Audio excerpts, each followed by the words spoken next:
दोस्तों आज की इस वीडियो में मैं आपको भारत के राष्ट्रीय राजमार्गों की नंबर प्रणाली समझाऊंगा। यानी जो नेशनल हाईवे इंडिया में बनते हैं उसका नंबर सिस्टम कैसे होता है, कैसे उनको नंबर दिए जाते हैं, ये बात मैं आपको बताऊंगा। आपने ये वाली वीडियो देखी होगी, मैंने ये वीडियो बनाई थी और यहाँ पे मैंने आपको भारत के मुख्य हाईवे बताए थे और ये भी बताया था कि वो कहाँ से कहाँ तक जाते हैं, उनका नंबर क्या है। लेकिन बहुत से लोगों ने कमेंट किया कि मैंने कुछ गलत बता दिया है। कुछ कह रहे थे कि हाईवे का नंबर गलत है, कुछ कह रहे थे कि वो यहाँ से यहाँ तक जाता है, लेकिन आपने कुछ और बताया है। तो आज मैं वही कन्फ्यूज़न दूर करने वाला हूँ। तो देखो, भारत में जितने भी नेशनल हाईवे हैं उनके जो नंबर रखे गए हैं उसको रखने के दो तरीके हैं। एक तो तरीका है पुराना तरीका, जो कि अब हटा दिया गया है, और एक तरीका है आज का तरीका, जिसको प्रेजेंट टाइम का तरीका कहते हैं। पुराना तरीका ये था कि जैसे कोई नेशनल हाईवे बना और उसको कोई भी नंबर दे दिया जाता था, ऐतिहासिक कारण के चलते या प्रशासनिक कारणों के चलते कोई भी नंबर दे दिया जाता था।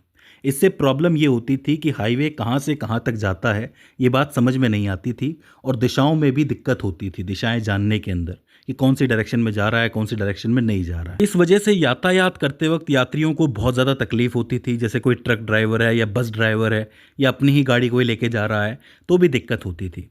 लेकिन साल 2010 के अंदर एक नया तरीका लाया गया जिसके आधार पर पूरी नंबर प्रणाली को बदल दिया गया। तो क्या था ये नंबर सिस्टम? ये नंबर सिस्टम था दिशा आधारित, यानी डायरेक्शन बेस्ड। ध्यान से समझो, इसमें होता ये है कि जो नेशनल हाईवे उत्तर से दक्षिण की ओर जाते हैं, नॉर्थ से साउथ की ओर जाते हैं, उनको इवन नंबर्स दिए गए, जैसे कि 2, 4, 6, 8, 10, 12 इस टाइप के। अब इसमें भी खास बात ये थी कि जो हाईवे पूर्व की तरफ बने हुए हैं, पूर्वी तट की तरफ बने हुए हैं, उनको छोटा नंबर दिया, जैसे NH2, NH4, NH6 इस टाइप की। और जैसे जैसे आप पश्चिम की तरफ जाओगे, वेस्ट की तरफ बढ़ते जाओगे, तो यहाँ नंबर बड़ा होता जाएगा, NH44, NH48, NH66 इस टाइप का। तो नॉर्थ से साउथ क्या हो गया? इवन नंबर हो गया, जिसमें ईस्ट टू वेस्ट बढ़ोगे तो नंबर बढ़ता चला जाएगा। दूसरा था पूर्व से पश्चिम की ओर जाने वाले हाईवे, यानी जो ईस्ट से वेस्ट की ओर जा रहे हैं, इनको ऑड नंबर्स दिए थे, मतलब विषम संख्या, 1, 3, 5, 7। अब इसमें भी कैच ये है कि जो हाईवे भारत के उत्तरी भाग में, नॉर्दर्न भाग में बने हुए हैं और ईस्ट से वेस्ट जा रहे हैं, तो उन पे छोटा नंबर होता था, जैसे NH1, NH3, NH5। और जैसे जैसे आप साउथ की तरफ बढ़ोगे, मतलब दक्षिण की तरफ आओगे, तो यहाँ नंबर बड़ा होता चला जाएगा, NH47, NH87 इस टाइप का। तो बात समझ में आ रही है कि अगर आप मान लो कि किसी सम संख्या वाले में, किसी इवन नंबर वाले हाईवे पे ट्रेवल कर रहे हो, NH22 पे या फिर NH24 पे, तो या तो आप नॉर्थ से साउथ की तरफ जा रहे हो या साउथ से नॉर्थ की तरफ आ रहे हो, तो इजीली डायरेक्शन पता चल जाएगी। अगर आप ऑड नंबर वाले पे सफ़र कर रहे हो, जैसे NH21, NH27 पे, तो आप या तो ईस्ट टू वेस्ट जा रहे हो या वेस्ट टू ईस्ट जा रहे हो। इस तरीके से नंबर दिया गया। इसमें भी बहुत सी खास बात थी, जैसे कि एक तो मुख्य राजमार्ग होता है, बिल्कुल मेन नेशनल हाईवे, उससे भी अगर मान लो कि कोई सेकेंडरी रूट निकाला गया है तो उसको 3 नंबरों से नोटिस किया जाता था। जैसे मान लो कि NH44 है, NH44 में से एक शाखा निकली, मतलब एक सेकेंडरी रूट निकला, तो उसको नंबर दिया जाएगा NH144, यानी कि 44 में से निकला हुआ पहला रूट। एक और निकाला तो उसमें लिखा जाएगा NH244, मतलब NH44 में से ही निकला हुआ दूसरा रूट। इसी तरीके से NH344, NH444। तो ये सेकेंडरी रूट को इस तरीके से नंबर दिया जाता है। इसके अलावा मान लो कि कोई छोटा रास्ता बन रहा हो, मतलब कोई छोटा ही उपमार्ग बन गया, उसको ABC से नोटिस किया जाता था।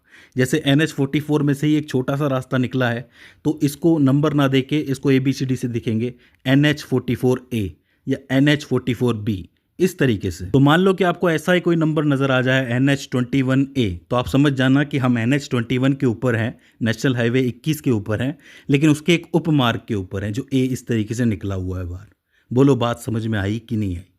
अब मैं आपको 2-3 उदाहरण दे देता हूं कि किस तरीके से बदले गए हैं। पहले उदाहरण में अगर मैं आपसे पूछूं कि भारत का सबसे लंबा राजमार्ग कौन सा है, तो आप कहोगे NH44 है, जो श्रीनगर से लेकर के कन्याकुमारी तक जाता है।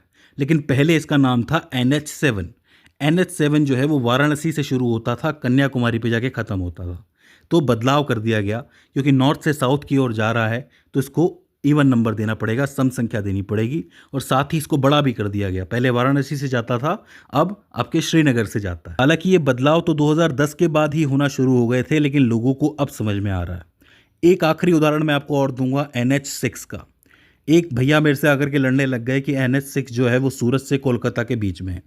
अब आप एक बात बताओ कि सूरत कहाँ पर है? वेस्ट में है। कोलकाता कहाँ है? ईस्ट में है। तो इनके बीच में जो हाईवे होगा उसको ऑड संख्या देंगे कि इवन संख्या देंगे? उसको ऑड संख्या देंगे, इसीलिए अब इसका नाम NH53 है, यानी कि NH53 है। तो इस चीज़ को आपको ध्यान में रखना है। अब जो NH6 है वो कहाँ है? वो मेघालय और मिज़ोरम के बीच में है। तो इस चीज़ को समझना ज़रूरी है। अब देखिए, मैंने तो आपको नई पद्धति से पढ़ाने की कोशिश की थी, लेकिन हो सकता है कि आपके दिमाग में पुरानी वाली वैल्यूज़ ही हों।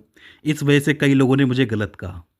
मुझे तकलीफ़ बस इस बात की हुई थी कि कोई भी NHAI की साइट पे नहीं गया, national highway authority of India है, उसकी साइट पे नहीं गया, जाके उसने चेक नहीं किया। वहाँ पर बताया गया है कि कौन से राज्य में कौन सा हाईवे होके गुजरता है। बस इसी बात की तकलीफ़ है। अब आप बताओ, इस तरीके से एग्ज़ाम क्रैक होगा क्या? इस तरीके से नहीं होगा। थोड़ी बेसिक रीजनिंग लगाने की ज़रूरत है। इस चीज़ का पता होना ज़रूरी है। अगर आपको टीचर्स में कन्फ्यूज़न आ रहा है कि ये टीचर गलत पढ़ा रहा है या वो अलग पढ़ा रहा है, तो ऐसे में आप डायरेक्टली साइट पे जा सकते हो। इंटरनेट का इस्तेमाल करो, रीजनिंग का इस्तेमाल करो, खुद रिसर्च करो। जो ये सब खुद कर लेता है वही एग्ज़ाम भी क्रैक कर लेता है। तो दोस्तों, मुझे उम्मीद है कि इस वीडियो से आपने कुछ ना कुछ नया ज़रूर सीखा होगा। अगर इसके बाद भी इसके अंदर आपको कोई क्वेरी आती है, कोई दिक्कत आती है, तो आप हमें कमेंट सेक्शन में बता सकते हैं। तो दोस्तों, आज की इस वीडियो के अंदर बस इतना ही। See you in the next one.